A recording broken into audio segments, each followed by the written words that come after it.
네, 우리 할렐루야 샬롬하고 인사합니다. 할렐루야 샬롬 샬롬 샬롬 샬롬 샬롬. 하나님 사랑합니다. 여러분 주 안에서 사랑합니다. 네, 우리 창세기 13장 8절에서 18절 말씀이죠. 네, 우리가 아브라함이 롯에게 이르되 우리는 한 친족이라 이렇게 시작이 됩니다. 너나 나나 나나 내 목자나 서로 다투게 하지 말라. 땅이 넓어지니까 이제 서로 풀을 더 많이 뜯으려고 목초지를 막 그 싸움을 하다 보니까 이제는 같은 한 그 가족인데 싸우게 된 거 네 거니 내 거니 하면서 그러니 이제는 헤어지자. 아브라함이 그렇게 얘기하는 부분이 나와 있는 게 우리 8절에서 18절까지 중심입니다. 13장 전체 잠깐 중요한 구절 잠깐 보고 갑니다.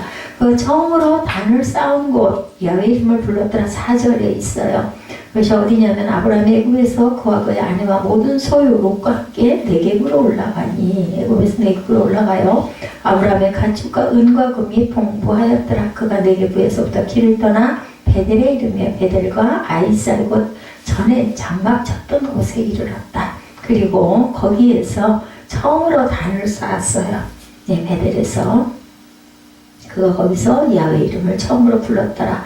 아브라함의 일행 롯도 양과 소와 장막이 있으므로 그 땅이 그들의 동거하기에 넉넉하지 못하였으니 이는 그들의 소유가 너무 많아서 동거할 수가 없었다. 그러므로 아브라함의 가축의 목자와 롯의 가축의 목자가 서로 다투고 가나안 사람과 브리스 사람도 그 땅에 거주하는데 가나안 사람, 브리스 사람, 롯, 아브라함과 다 섞여서 있어요. 그래서 아브라함이 롯에게 우리는 한 친족이라. 너나 내 목자가 서로 다투게 하지 말자. 너는 어디를 택할 것이냐 라는 내용들이 쭉 나옵니다. 그리고 롯은 그 장막을 어디까지 12절에 보면 옮겨 소돔까지 이르렀더라. 12절에 나오죠. 아브라함은 가나안 땅에 거주하고 롯은 그 지역의 도시들에 머무르며 장막을 옮겨 소돔까지 이르렀더라. 이제 이게 문제예요.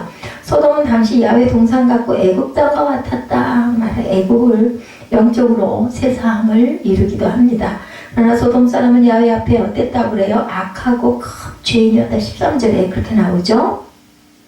그곳에서 롯은 그들의 불법한 행실을 날마다 보고 들으므로 그 의로운 심령이 상하게 돼요. 처음에는 은혜가 있었고 믿음이 있었는데 사람이 변하는 거죠. 복 있는 사람은 뭐라고요? 시편 1편 1절에서 3절이죠. 복 있는 사람은 악인들의 꾀를 따르지 아니하고 죄인들에게 서지 아니하며 오만한 자들의 자리에 앉지 않고 오직 야훼 율법을 즐겁게 묵상을 해야 되는데 그러지 못하고 세상 사람들하고 이렇게 보다 보니까 그만 믿음이 약해지는 그런 내용이 나타난 게 바로 13장 13, 14절에 그렇게 드러나고 있습니다. 전체 한번 살펴봅니다.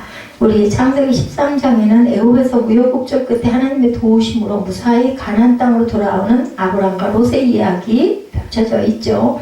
롯은 아브람의 형 하란의 아들이므로 아브람의 조카가 됩니다. 그러니까 삼촌하고 조카예요. 이들은 하나님의 은혜로 물질이 풍성해져서 이제 너무나 물질이 많아지다 보니까 같이 한 곳에서 살 수가 없어요. 양들도 너무 많고 목초지를 갖고 싸우고 이러니까 이제는 흩어지자라는 이야기를 아브라함이 제시하죠. 아브라함의 귀향에 대한 이야기가 나오죠. 축복받는 아브라함입니다. 12장에서는 가나안 땅에 심한 기근을 피해서 아브라함 일행은 어디로? 애굽으로 왔었어요. 12장 10절이었었죠. 여기서 아브라함은 아내 사레에 대한 속임수로 인해서 그 애굽 왕 바로의 책망을 듣죠. 그것도 하나님이 보호하셔가지고 그런데도 보복을 받지 않고 많은 예물을 가지고 고향으로 돌아오게 되는 내용이 12장 13절에서 20절까지 펼쳐집니다. 하나님의 은혜로운 간섭이었어요. 애굽에서 전혀 해를 입지 않고 오히려 많은 물질의 축복을 받고 아내와 함께 가나안으로 돌아옵니다. 아브라함이 자신의 실수로 말미암아 큰 위기에 봉착했지만 하나님의 은혜로 무사히 가나안에 우리가 볼 때 정말 감사하죠. 날 뻔했다 하면서 가슴이 새가슴이 돼요. 그러면서 또 깨달은 게 굉장히 많습니다. 이는 궁극적으로 하나님의 약속 실현의 일부분이라. 아브라함은 절대 죽여서는 안 되고 사례가 또 잘못돼서는 안 돼요. 왜냐하면 늘 싫어했기 때문에 이삭을 낳아야 되잖아요. 아직 이삭이 없죠. 재산평가의 기준에 대해서 욥기 1장 3절에 그의 소유물은 양이 7,000마리요 낙타가 3,000마리요 소가 500결이요 암나귀가 500마리며 종도 많이 있었다. 이게 종도 짐승이 먼저 앞에 있네요. 예, 많이 있었다. 종도 재산의 하나 일부. 이 사람은 동방 사람 중에 가장 훌륭한 자다. 욥에 대한 평가입니다. 애굽에서 얻은 재물들에 대해서 창세기 12장 16절에 이에 바로가 그로 말미암아 아브라함을 후대함으로 아브라함이 양과 소와 노비와 암수나귀와 낙타를 얻었더라. 이렇게 해서 많은 예물을 주어서 축복을 해주죠.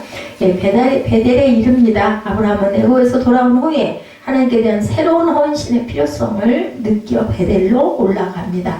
그곳은 가나안 원주민의 성소가 아니라 아브라함이 처음에 제단을 쌓았던 곳이에요. 창세기 12장 8절에 나오죠. 아브라함은 베델에 이르러서 영육간에 만족을 얻게 됩니다.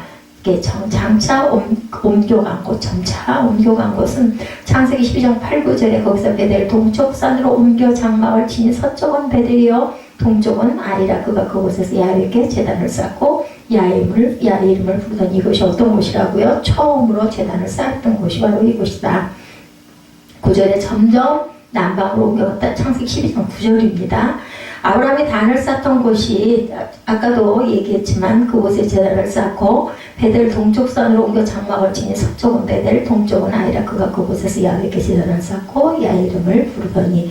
베델은 아이성의 서편입니다. 여호수아가 여리고에서 사람을 베델 동쪽 베다웬 곁에 있는 아이로 보내며 그들에게 말하기를 올라가서 그 땅을 정탐하라 하면 그 사람들이 올라가서 아이를 정탐합니다. 예, 여리고에서 이렇게 해서 아이성을 정탐하게 하는 내용이 나타나죠. 여호수아 7장에 보면 나타납니다. 하나님께 예배를 드렸어요. 아브라함은 베델에서 야훼 이름을 부르며 그의 가족과 인근의 가나안인에게 여호와를 전하며 가르치게 됐다는 성경을 가리킨 거예요. 아브라함도 여기서 야훼 이름을 불렀다라는 말은 제사를 통해 하나님께 공식적인 예배를 드렸다라는 이야기입니다. 열왕기상 18장 36절에 증거합니다. 아브라함은 어디에다 장막을 치든지 그곳에서 제일 먼저 하나님의 제단 예배를 드렸다는 거예요. 요즘으로 얘기하면 여기에서 공적인 신앙 고백으로 또한 가족의 신앙을 유지하기 위해서 어디에서나 제단을 쌓는 그의 예배에 대한 지극한 정성과 관심을 우리가 바라보게 되죠.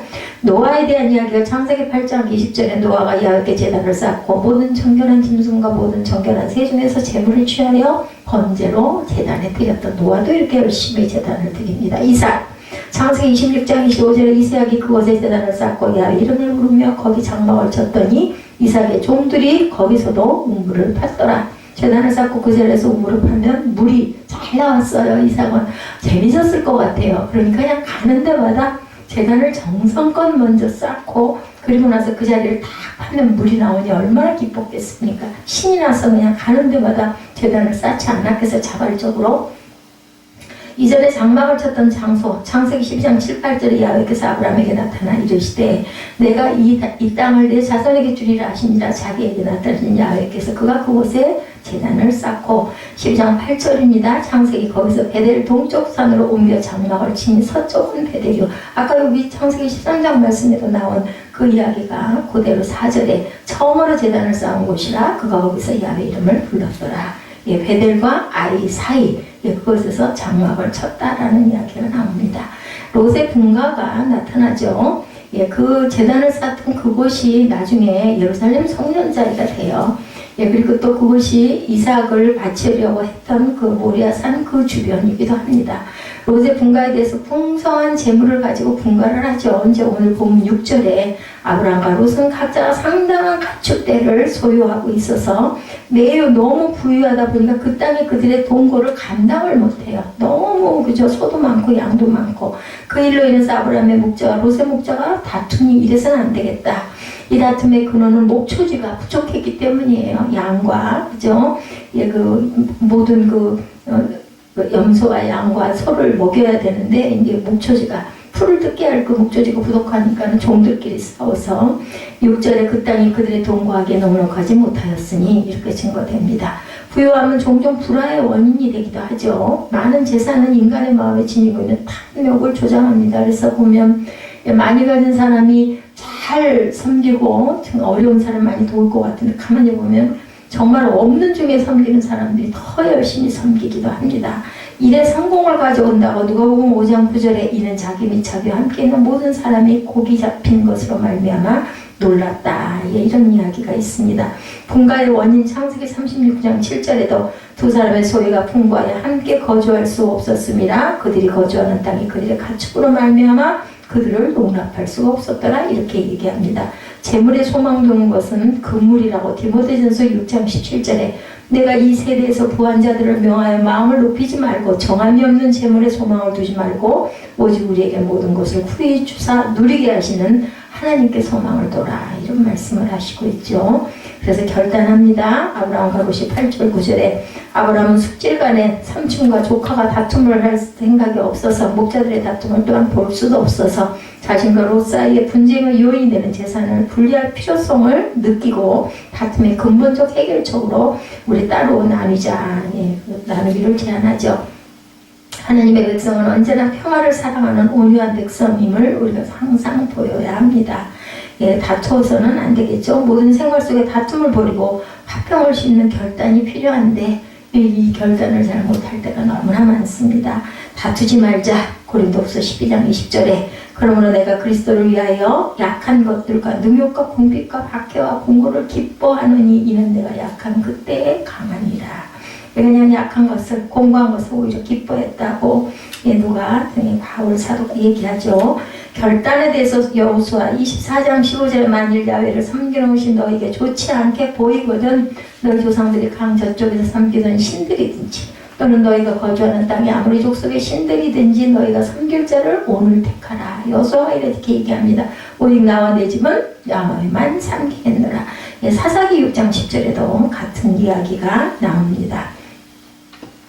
헤어지는 그 아브라함과 롯이죠. 롯과 분리하기에 결단한 아브라함은 조카 롯에게 좋은 목초지를 네가 먼저 어떤 것을 고를래 골라라 하고 권한을 먼저 줍니다. 9절에 나를 떠나가는 내가 좌하면 나는 우하고 내가 우하면 내가 좌하리라. 그래서 롯은 눈을 들어서 요단 들을 바라봅니다. 롯은 단순히 좌우를 살핀 게 아니라 세상적인 조건을 그죠? 우리 눈에 들어올 때 좋아 보임직하면 그거 거기 내가 갖고 내 땅 하고 싶지 않겠어요? 저도 그랬을 것 같아요. 얼른 너무 푸르고 너무 아름답고 물이 흐르고 하니까 그냥 딱 여기가 좋사오니 하지 않겠냐고요. 그리고 요단 땅을 흐르고 있는 넉넉한 물줄기와 그 땅의 풍요로움 때문에 요단 온 들을 선택을 합니다. 이거 뭐 굉장히 현명한 것 같아요. 그죠? 이로써 아브라함과 롯은 나뉩니다. 11절에 다툼을 그치게 하는 방법에 대해서 디모데후서 2장 24절에 주의 종은 마땅히 다투지 아니하고 모든 사람에 대하여 온유하며 가르치기를 잘하며 참으며 제가 이걸 잘 못합니다. 잘 못 참아요. 그냥 막 속상해 그냥. 롯이 선택한 지역 창세기 13장 10절에 이에 롯이 눈을 들어 요단 지역을 바라본 즉 오늘 본문이죠. 소알까지 온 땅에 물이 넉넉한 여호와께서 소돔과 고모라를 멸하시기 전이었으므로 여호와의 동산 같고 애굽 땅과 같더라. 소돔과 고모라 멸하기 전이었기 때문에 너무너무 아름다웠다. 근데 중요한 거는 13절에 그러죠. 소돔 사람은 야훼 앞에 악하며 큰 죄인이었더라. 이게 중요합니다. 13절 말씀. 이걸 몰랐다. 영적으로 장님이 돼버린 거예요. 왜냐하면 눈에 보이는 게 너무나 아름답다 보니까. 하나님의 언약에 대해서 14절에 나타나죠. 롯이 아브라함을 떠난 후에 야훼께서 아브라함에게 이르시되 너는 눈을 들어 내 있는 곳에서 동서남북을 바라보라. 북쪽과 남쪽 그리고 동쪽과 서쪽을 바라보라. 보이는 땅을 내가 너와 내 자손에게 주리니 영원히 이르리라. 내가 내 자손이 땅에 티끌같게 하리니. 여기 또 하죠. 창세기의 말씀을 사람이 땅에 티끌을 능히 셀 수 있을지인데 내 자손도 세리라. 너는 일어나 땅을 총과 횡으로 두루 다녀보라. 내가 그것을 내게 다 줄게. 네가 원하는 모든 것을 내가 주겠다라고 축복을 합니다. 하나님은 창세기 12장에서 말씀하셨던 축복을 다시 한번 거듭 약속을 합니다. 즉 팔레스타인 전역이 그의 후손에게 주어지는 축복과 함께 영적 하늘나라의 상속자가 되는 놀라운 축복을 받습니다. 이렇게 항상 내가 좀 손해가 나고 그죠? 좋은 것을 남에게 먼저 줄 아는 마음을 하나님께서 사랑하시는 거죠. 바라보는 사방에 대해서 오늘 보면 14절에 롯이 아브라함을 떠난 후에 야훼께서 아브라함에게 이르시되 너는 눈을 들어 너 있는 곳에서 북쪽과 남쪽과 그리고 동쪽과 서쪽을 동서남북을 바라보라. 영원한 기업이다. 15절에 보이는 땅을 내가 너와 내 자손에게 주리니 영원히 이르니라. 종과 횡으로 얻을 땅 17절이죠. 너는 일어나 그 땅을 종과 횡으로 두루 다녀보라. 내가 그것을 내게 다 줄게. 너 다니는 네 발이 닿는데 다 주겠다는 자손의 축복도 주겠다. 그래 거기다 또 한술 더 떠서 아브라함의 땅의 축복을 베푸신 하나님께서는 그에게 자손의 축복까지 15, 16절에 증거하죠. 보이는 땅을 내가 너와 내 자손에게 주리니 영원히 이르리라. 내가 내 자손이 땅에 티끌 같게 하리라. 사람이 땅에 티끌을 등에 세울 수 있을진데 내 자손도 그렇게 세게 되리라. 그렇게 많은 자손을 주겠다라는 거죠. 아브라함은 즉시 풍성하고 은혜로운 약속에 대한 자신의 믿음을 종과 횡으로 걸음으로 나타냅니다. 17절에 번성케 해주겠다고 그러죠. 창세기 17장 2절에 보면 내가 내 언약을 너와 너 사이에 두어 너를 크게 번성하게 하리라. 하나님께서 말씀하시죠. 열국의 아비다. 17장 5절에 이제 후로는 내 이름을 아브람이라고 하지 않고 뭐라고요? 아브라함이라고 하리니 이는 내가 너를 여러 민족의 아버지가 되게 하리니라. 그냥 아브라함은 뭐 큰아버지 그런 뜻인데 커다랗게 더욱더 큰 이름을 줍니다. 이름이 이렇게 중요합니다.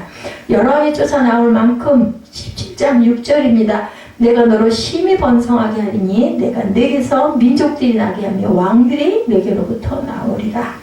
헤브론에 정착하죠. 18절 마지막 절에 아브라함은 하나님께서 약속하시고 땅의 기쁨과 믿음으로 관찰한 후 헤브론에 와서 그곳을 영구한 고향으로 삼죠.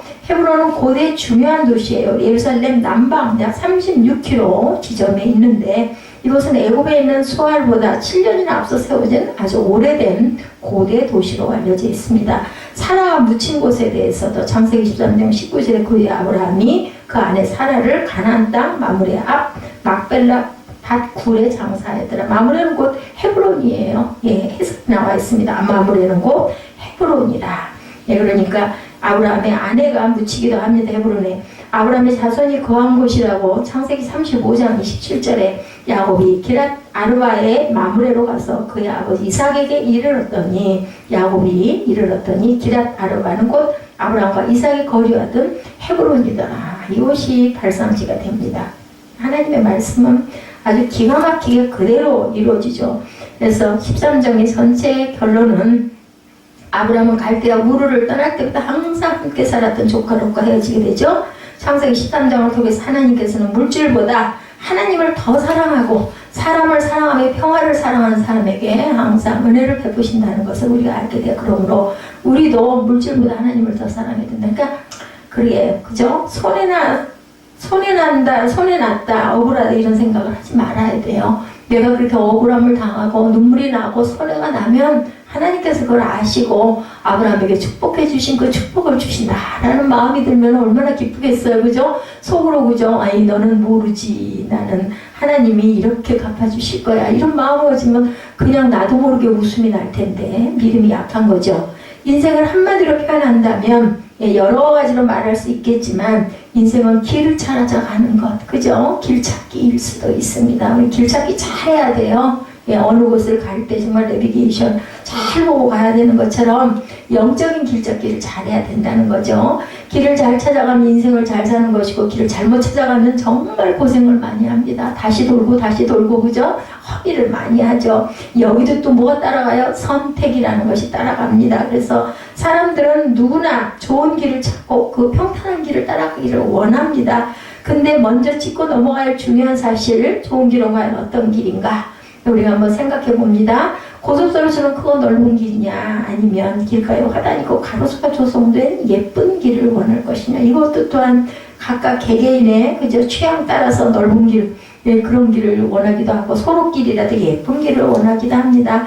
좋은 길은 여러분 바른 길이에요. 그죠? 꽃이 있는 그런 길, 넓은 대로 이게 중요한 게 아니라 좋은 길은 바른 길. 아무리 사람들이 좋은 길이라 생각해도 나중에 엉뚱한 곳에 도달하면 그 길은 좋은 길은 아니 잘못된 길이죠. 그래서 잠언 14장 12절은 어떤 길은 사람이 보기에 바르나 핏병은 사망의 길이니라 이렇게 말씀하고 있습니다. 좋은 길은 바른 길이고 바른 길은 영원한 생명의 길이고 천국으로 향하는 길입니다. 그리고 그 길이 혹시 험할지라도 바른 길이기에 우리는 그 길을 가지밭길이라 할지라도 그것을 꿋꿋하게 갈 줄 알아야 돼. 담대한 믿음이 있어야 하는데 그 길이 곧 신앙의 길입니다. 근데 많은 사람들이 스스로 속아 넘어가죠. 자기 마음에 좋아 보이는 길만 선호합니다. 그 길은 세속적인 욕망의 길이라는 것.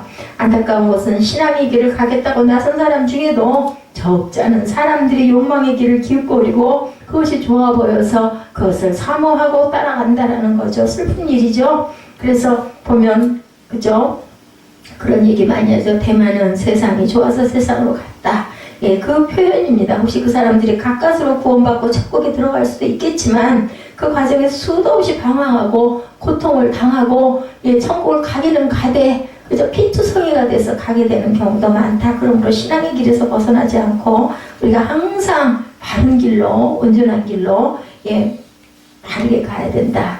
예, 본문의 신앙의 길로 계속 정진한 사람과 신앙의 길로 나섰다가 중간에 세상의 길로 빠져 잔뜩 고생한 사람의 이야기, 바로 이것이 롯의 이야기입니다.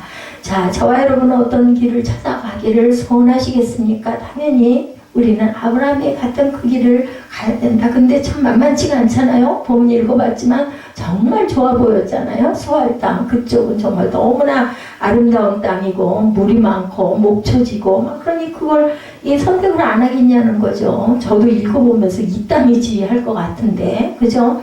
그러니까 사람의 방법과 하나님의 방법은 다릅니다.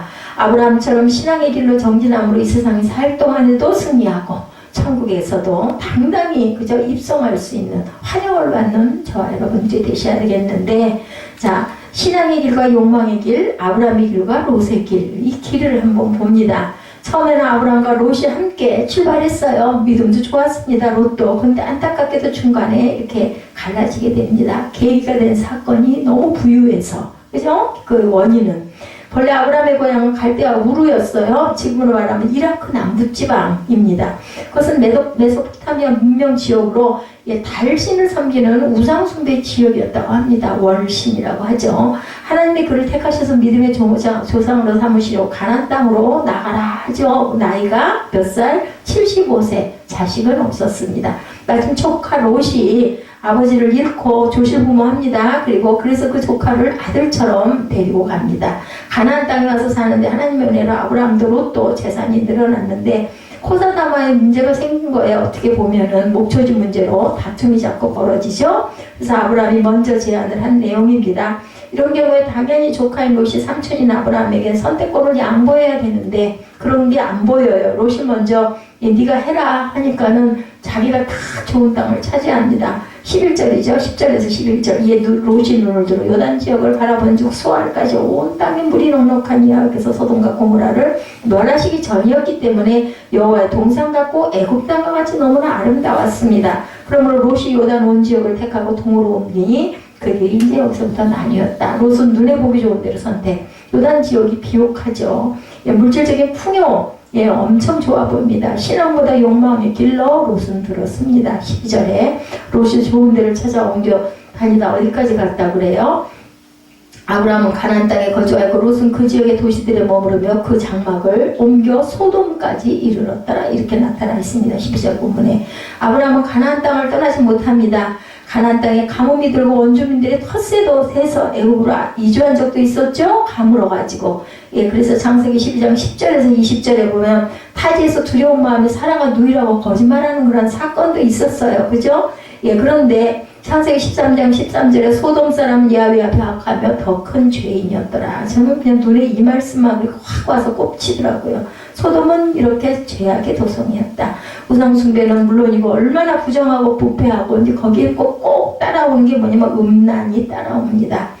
아무리 물질 문명이 화려해도 영적으로 도덕적으로 보면 가서는 안 될 지역이었다는 거죠. 선교하라고 간다면 모르지만 그곳에 가서 누리고 살려고 했다가는 나도 그냥 거기에 발이 쏙 빠진다는 구렁텅이가 된다는 것을 잊어버리면 누구도 예외는 없습니다. 롯이 소돔으로 간 것은 큰 실책이었습니다. 단순한 지리적 이동이 아니라 하나님께서 멀어진 영적 타락의 길. 그렇죠? 아니나 다를까 소돔에 간 롯은 그냥 먹고 살 것이 많을 줄 알았는데 아니었어요. 돈도 모으고 세상의 고기를 잠시 누렸을지 모르지만 고난의 연속이 이어집니다. 그 지역에 전쟁이 벌어지는데 그 와중에 롯이 예, 창세기 14장 11, 12절에 보면 내 왕이 소돔과 고모라의 모든 재물과 양식을 빼앗아가고 예, 소돔에 거주하는 아브라함의 조카 롯도 사로잡고 그 재물까지 노력하게 돼. 이게 뭐가 돼요? 포로가 돼서 끌려가요. 그랬을 때 그죠?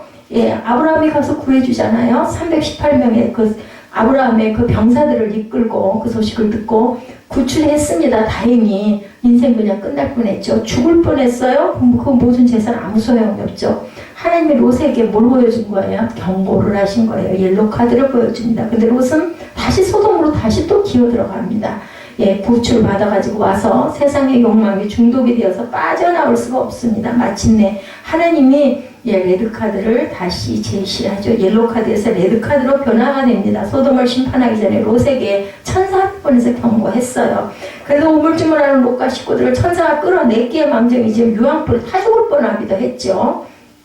그래서 성경 창세기 19장 24절에서 26절에 증거되어 있는 내용을 보면 예, 창세기 19장 24절에서 26절 보죠. 여호와께서 여호와께로부터 유황과 불을 소돔과 고모라에 비같이 내리사 그 성들과 온 들과 성에 거주하는 모든 백성과 땅에 난 것을 다 엎어 멸하셨더라. 롯의 아내는 뒤를 돌아보았으므로 소돔 기둥이 되었다. 너무 잘 아는 내용입니다. 유황불 심판의 와중에 롯의 아내는 천사에 경고했어요. 뒤돌아보지 말라고. 돌아보면 너 그 자리에서 죽어 했는데도 그냥 두고 온 것이 안타까워서 돌아보다가 결국은 소금 기둥이 되죠. 알몸으로 겨우 빠져나온 롯과 두 딸. 그런데 그게 끝이 아닙니다. 또 근친상간이 벌어지죠. 두 딸이 아버지에게 술을 먹이고 차례차례 근친상간을 저질러서 그 옛날에는 이런 일이 많이 있었나 봐요. 아이를 낳습니다. 창세기 19장 36절에 38절입니다. 롯의 두 딸이 아버지로 말미암아 임신하고 큰 딸은 아들을 낳아 이름을 모압. 오늘날 모압의 조상이죠. 작은 딸도 아들을 낳아 이름을 베남미라고 하였으니 오늘날 암몬 자손의 조상이었더라. 지금도 이스라엘과 끊임없는 싸움이 일어나는 이렇게 해서 생긴 자손이 모압과 암몬 족속인데 역사 속에 두고두고 이스라엘을 괴롭힙니다. 롯의 인생이 정말 가까스로 구원은 받았지만 불덩이에서 아주 겨우 구원을 받았는데도 너무 한심한 그 결과가 됩니다. 욕망의 끝은 결국 뭐라고 하면 멸망이라는 거. 야고보서 1장 15절입니다. 욕망이 잉태한 즉 죄를 낳고 죄가 장성한 즉 사망을 낳느니라. 이런 생각을 어떤 사람은 그래도 풍요로운 소돔에서 한 시절 잘 먹고 잘 살았지 않니? 이렇게 생각할 수도 있는데 베드로서 2장 7, 8절에 무법한 자들의 음란한 행실로 말미암아 고통당하는 의로운 롯을 건지셨으니 이는 이 의인이 그들 중에 거하면 날마다 불법한 행실을 보고 들으므로 그 의로운 심령이 상했다. 예, 이렇게 증거되어 있습니다. 롯을 의인이라고 한 것은 그가 기본 믿음을 가졌기에 겨우 구원받았음을 암시를 합니다. 그러나 죄악이 가득한 소돔에 살면서 그 심령이 상했다. 이건 뭐예요? 물들었다라는 거죠. 부패했다라는 겁니다. 소돔 사람들을 변화시켜 하나님을 믿게 하고 싶은 마음으로 애통했다는 게 아니죠. 육신의 욕망을 위해서 소돔에 살아야 하겠는데 그렇다고 소돔 사람들을 변화시킬 수는 없어서 전전긍긍하는 모습. 돈방석이 가시방석이라는 말이 있듯이 겉으로 보면 화려하고 육신이 아니랬을지 모르지만 영혼이 늘 공고합니다. 한번 이런 칼럼을 읽은 적이 있는 돈과 신앙의 관계, 성공과 신앙의 관계로 말하면 흥미로운 내용인데 돈, 성공도 있고 믿음도 있는 사람은 금상첨화인데 성공보다 하나님의 사랑 때문에 타락하지 않고 선용할 수가 있기도 하죠. 가장 좋은 케이스. 성공은 없지만 믿음은 있는 사람은 정말 천만다행이다. 돈이 부족해도 하나님의 위로와 평안이 있기 때문이죠. 근데 성공은 있는데 믿음이 없는 사람은 용두사미입니다. 처음에는 좋은 것 같지만 마지막에는 허무와 멸망으로 타락의 길로 기결이 된다는 것을 우리가 주변에서도 많이 봅니다. 돈도 없고 믿음도 없는 사람은 뭐 말할 필요도 없죠. 목적으로, 육적으로, 영적으로 가장 비참한 인생. 우리는 이 네 가지 경우 중에 금상첨화이면 좋고 최소한 천만다행은 돼야 된다. 시편 기자는 시편 84편 10절에서 노래합니다. 주의 궁전에서의 한날이 다른 곳에서의 첫날보다 나은즉 악인의 장막에 사는 것보다 내 하나님의 성전 문지기로 있는 것이 좋사오니. 저는 아주 이 말씀에 100번 박수를 보냅니다. 세상의 고도왕실에 떵떵거리고 사는 것보다 하나님 모시고 사는 인생이 정말 복된 인생이다. 그래서 우리도 이렇게 찬양하죠. 495장이죠. 초막이나 궁궐이나 내 주의 수 모신 곳이 그 어디나. 나라 정글에 처음 이 성전이 너무나 좋습니다. 남들이 보면은 아니 왜 그 넓은 집 놔두고 그 조그만한 거기서 왜 그러고 있어. 물론 뭐 꼭 성경에서 저처럼 이렇게 있으라는 이야기는 아니지만 왜 그렇게 좋은지 몰라요. 예, 하나님 품에 있는 게 혼자 그렇게 늘 있어도 좋습니다. 그는 신앙의 길에서 롯의 인생과 대비되는 아브라함의 인생은 벗어나지 않죠. 그도 인간이 이게 흔들릴 때가 여러 번 있었어요. 그런데 크게 벗어나지 않고 다시 돌이키고 예배하고 다시 돌이키고 은혜 받고 또 하나님이 나타나시기도 하고 그러죠. 히브리 기자가 그의 생애를 묘사합니다. 히브리서 11장 8절에 보면 믿음으로 아브라함은 부르심을 받았을 때 순종하여 장래 유업으로 받을 땅에 나아갈새 갈 바를 알지 못하고 나아갔습니다. 그래서 중요한 핵심은 갈 바를 알지 못하고 나아갔다는 거 100% 순종이에요. 어떻게 가야 할지도 모르면서도 무조건 개나리 보침을 짊어집니다. 10절에 이는 그가 하나님의 계획하시고 지으실 터가 있는 성을 받았습니다. 하나님께서 내게 터가 있는 성을 주시겠지 하는 믿음입니다. 그는 오직 믿음으로 가나안 땅에 들어갑니다. 그런데 한 번에 들어가지는 못했어요. 중간에 하나님에 머물기도 했죠. 아버지가 돌아가시고 나서 다시 걸음을 재촉합니다. 천국을 믿고 소망하는 신앙의 길입니다. 이 길은 처음 부르심을 받을 때 자식 하나 없는 혈혈단신이었지만 시간이 가면서 하나하나 이루는 걸 우리가 봅니다. 히브리서 11장 11, 12절이죠. 믿음으로 사라 자신도 나이가 많아 탄산하였으나 잉태할 수 있는 힘을 얻었으니 이는 약속하신 일은 미쁘신 줄 알미라. 미쁘다라는 것은 그저 믿음으로 기뻐한다라는 뜻을 갖고 있습니다. 이러므로 죽은 자와 같은 한 사람으로 말미암아 하늘의 허다한 별과 또 해변의 무수한 모래와 같이 많은 후손이 생육하였느니라.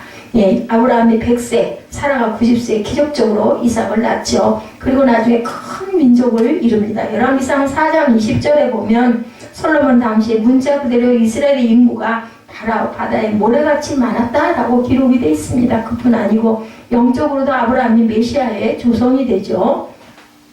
하나님의 아들 예수 그리스도가 이 세상에 인간의 모습으로 오실 때 아브라함의 가문으로 오셨다라고 말합니다. 그래서 메시아 족보가 마태복음 1장 1절에 보면 아브라함과 다윗의 자손 예수 그리스도의 계보라 이렇게 증거가 됩니다. 그리고 이제 혈통과 민족이 달라도 예수님을 믿는 모든 성도들은 영적으로 아브라함의 후손이죠. 믿음의 자손들이기 때문에 다시 말하면 영적인 이스라엘입니다. 저 여러분도. 그래서 바울은 갈라디아서 3장 7절에 증거합니다. 그런즉 믿음으로 말미암은 자들은 아브라함의 자손인 줄 알지어다. 이렇게 증거됩니다. 근데 아브라함의 승리가 영적인 면에서만 이루어진 것은 또한 아닙니다. 육신적으로 롯이 아브라함을 제치고 앞서 나간 줄 알았는데 나중에 보니 역전이죠. 롯은 쫄딱 망합니다. 그런데 아브라함은 창세기 24장 1절에 보면 아브라함이 나이가 많아 늙었고 야훼께서 그에게 범사에 복을 주셨더라. 신앙의 길을 묵묵히 걸어가는 아브라함에게 하나님이 육신적으로도 풍성한 축복을 주십니다. 성경에 마태복음 6장 33절이죠. 너희는 먼저 하나님의 나라와 의를 구하라. 그리하면 이 모든 것을 너희에게 더하시리라. 중요한 것은 하나님의 나라와 의를 온전히 구할 줄 알아야 되겠다는 거죠. 예, 그 옛날에 그 제가 기억나는 별들의 고향 거기에 그 이장호 감독님이 그 당시에는 1970년대는 전혀 예수를 믿지 않은 분이었는데 젊은 시절에 신앙이 없었지만 지금은 장로님이세요. 한 번은 영부국장 신우회에 이끌려간 적이 있었는데 하윤주 목사님이 예배를 인도하는 것을 만나게 됩니다. 설교를 듣고 신앙생활을 해야겠구나라고 감동을 받았어요. 근데 그때 지갑에 부적이 들어있었대요. 어머니가 아들의 성공을 기원하면서 넣어준 그 부적 생각이 났어요. 근데 이거 버리면 안 될 텐데 안타까운 마음에 갈등을 하다가 과감하게 부적을 불에 태웠다 합니다. 근데 부적을 없애고 나니까 영화가 망할까봐 마음이 막 두려운 마음이 들었다고 그러죠. 그런데 별들의 고향 어떻게 됐어요? 흥행했죠. 그 후로 확신을 가지고 신앙의 길을 본격적으로 걷게 되었다라는 그러한 간증이 있습니다. 하나님을 사랑하며 신앙의 길을 가면 천국도 얻고 세상도 얻을 수 있다. 혹시 세상을 얻지 못해도 충분히 승리할 수가 있고 마음에 또한 기쁨이 있습니다. 세상을 사랑하며 욕망의 길을 걸어가면 천국도 잃어버리고 세상도 결국은 롯처럼 잃어버릴 수가 있다. 그러므로 아브라함처럼 신앙의 길을 걸어가는 게 최고의 복된 인생입니다. 신앙의 길을 가는 자세는 어떻게 해요? 말씀을 따라 두복 그죠? 충실하게 걸어가야 됩니다. 어떻게 신앙의 길을 걸어가야 할까? 뚜벅뚜벅 천천히 아브라함처럼 그 길만 바라보고 가야 됩니다. 롯이 배가 나고 멀리 떠났을 때 가장 살기 좋다는 소돔으로 갔을 때 아브라함의 심정은 인간의 마음인데 그죠? 나도 저 땅이 정말 욕심난다 하는 마음이 당연히 있었을 것 같아요. 허전하기도 하고 섭섭하기도 하고 그죠? 손해난 것 같기도 하고 예, 그랬을 거예요. 불안하기도 하고 바보 짓을 한 것 같기도 하고 별별 생각을 다 했을 겁니다. 그때 하나님이 그에게 나타나셔서 왜 나타나셨을까요? 그 마음을 아시고 위로하시느라고 나타나신 거예요. 저는 그렇게 생각이 됩니다. 13장 14, 5절이죠. 롯이 아브라함을 떠난 후에 야훼께서 아브라함에게 이르시되 너는 눈을 들어 너 있는 곳에서 동서남북을 바라보라. 보이는 땅을 내가 너와 네 자손에게 주리라 말씀하죠. 하나님이 그를 처음 부르셨을 때 주셨던 약속의 말씀 12장 1절에서 3절을 그대로 상기시켜 주십니다. 눈에 보이는 동서남북의 모든 땅을 주시겠다고 구체적으로 다시 설명하십니다.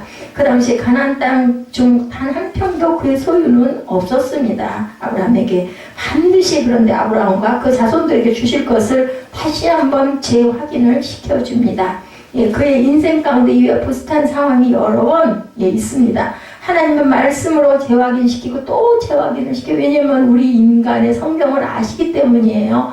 네가 믿음이 약해지겠구나, 네가 시험에 들겠구나, 네가 마음의 위로가 필요하겠구나, 이런 걸 다 아신다라는 거죠.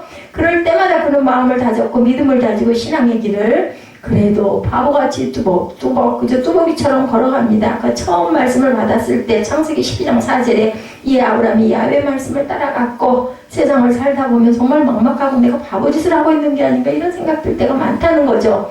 세상 사람들은 욕망의 길로 질주하고 달려가고 있는데 나 혼자 뒤처지는 게 아닌가, 이 바보처럼 이게 뭔 짓이야 이런 생각이 들 때도 많다는 거죠. 우리에게는 하나님의 약속의 말씀이 있다는 것을 잊어버리지 마십시다. 하나님의 그 약속은 다 반드시 지키십니다. 0.0001%도 어긋나지 않죠. 아브라함은 하나님의 말씀을 받고 다시 마음을 다져 먹죠. 18절에 이에 아브라함이 장막으로 옮겨 헤브론에 있는 마므레 상수의 숲에 이르러 거주하며 거기서 야훼를 위하여 제단을 쌓았더라. 그리고 또 결국은 사례도 거기다 묻죠.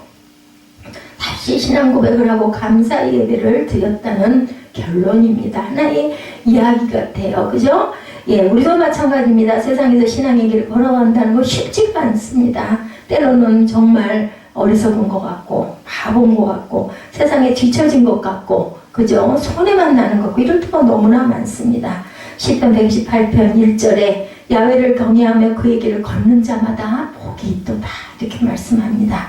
그러면 좌고 우면하지 말고 세상의 바람에 휩쓸리지 말고 신앙의 길을 우리는 두벅두벅 걸어가야겠다. 그 길이 비록 좁은 길이라 할지라도 비록 어리석어 보이는 길이라 할지라도 마태복음 7장 13, 14절이죠. 좁은 문으로 들어가라. 멸망으로 인도하는 문은 크고 그 길이 넓어 그리로 들어가는 자가 많고 생명으로 인도하는 문은 좁고 길이 협착하여서 찾는 자가 적음이라. 누구나 다 넓고 편안한 길을 원하죠. 그렇기 때문에 그 좁은 길은 찾는 자가 적을 수밖에 없습니다. 하나님께서 선택을 다 해요. 다 하는데 거기에서 하나님의 마음을 읽고 믿음을 따라서 이렇게 뚜벅이처럼 뚜벅뚜벅 걸어가는 자는 정말 적다라는 겁니다.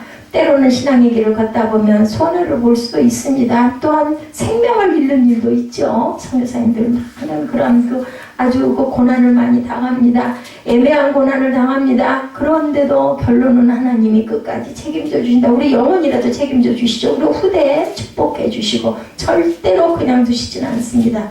세상에서도 승리하고 천국에서도 결국은 귀한 물건을 받게 되죠. 로마서 8장 18절입니다. 생각하건대 현재의 고난은 장차 우리에게 나타날 영광과 비교도 할 수가 없다.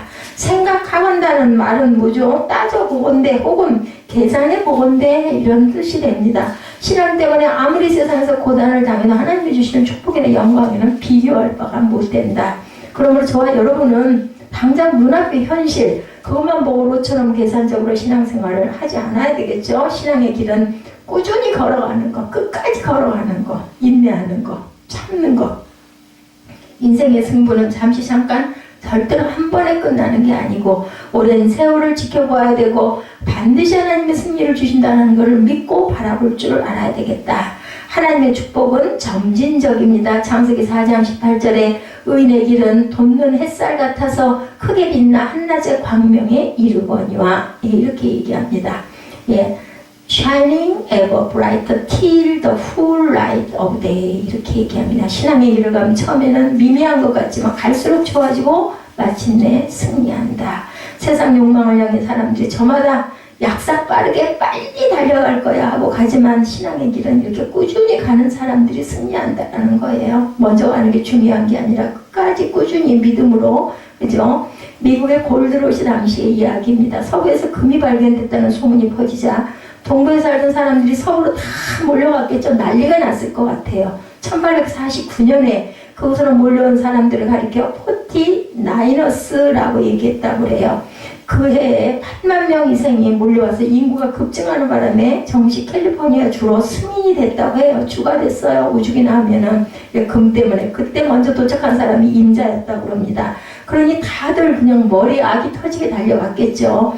그런데 주일 성수하며 간사하는 데는 하나님이 만들어 놓으신 생체 리듬과 영적 리듬에 따라 가다 보니까 건강하게 끝까지 뚜벅뚜벅 뚜벅이다 해서 가고, 앞뒤 가리지 않고 욕망에 사로잡혀 정신없이 달려갔던 사람들은 중간에 병들고 탈락하는 경우가 많았다고 처음에는 앞서가는 것 같았는데, 우직하게 신앙의 길을 걸어간 사람들이 결국은 승리를 했다는 거죠. 그래서 신앙생활하는 것은 우직하게 끝까지 승리하는 자세로 가는 것, 주의를 잘 지키고 우리가 해야 할 책임을 잘 완수하면서 가는 것이 지혜로운 승리의 길이다. 그래서 우보천리 어때요? 황소걸음으로 두벅두벅 걸어가면 하나님이 반드시 함께 해주신다라는 거.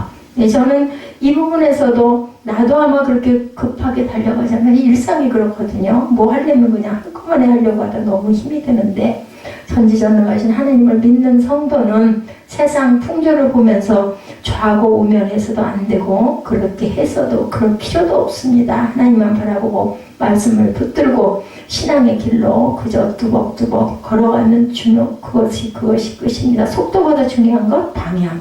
우리가 가는 길은 천국으로 가는 길이거든요. 영생의 길, 축복의 길, 승리의 길입니다. 예, 의심하지도 말고 흔들리지도 말고 급하게 굴지도 말고, 갈라디아서 6장 9절이죠. 우리가 선을 행하되 낙심하지 말지니 포기하지 아니하면 때가 이름에 거두리라. 그러므로 이를 위해서 말씀을 붙잡는 게 기본, 서로 격려하는 것도 중요합니다. 함께 걸어가는 거예요. 하나가 돼서. 그죠? 혼자서는 힘에 붙이고 용기를 잃기가 쉽습니다. 그래서 우리가 믿음의 본이 돼야 되겠죠? 뭐 하다못해 안 되면 자녀에게라도. 예, 믿음의 선배들을 오키가고 서로를 보고 가고 우리의 모습을 후배들이 보고 따라올 수 있도록 우리가 살아서 예, 주님의 모습을 드러낼 줄 알아야 되겠다는 거죠. 이제 뭐 내일 모레라고 그러죠? 구정입니다. 그리고 나면 또한 이제는 정말로 본격적인 한 해 삶을 다시 시작하라는 겁니다. 2월달이 돼가지고 예, 우리가 우고천리의 진리를 기억하고 신앙의 길을 두벅두벅 걸어가는 하나님의 귀한 자 다시 한번 다짐하는 창세기 13장을 통해서 교회의 부흥은 함께 메고 가는 것에 있다라는 것, 균형과 호흡을 맞추고 일치와 협동을 통해서 함께 메고 가는 교회가 건강한 교회고 부흥하는 교회입니다. 그래서 아브라함처럼 세월이 갈수록 하나님이 축복하시는 산 증거들을 풍성히 경험하는 저와 여러분이 되시기를 주님의 이름으로 축복합니다.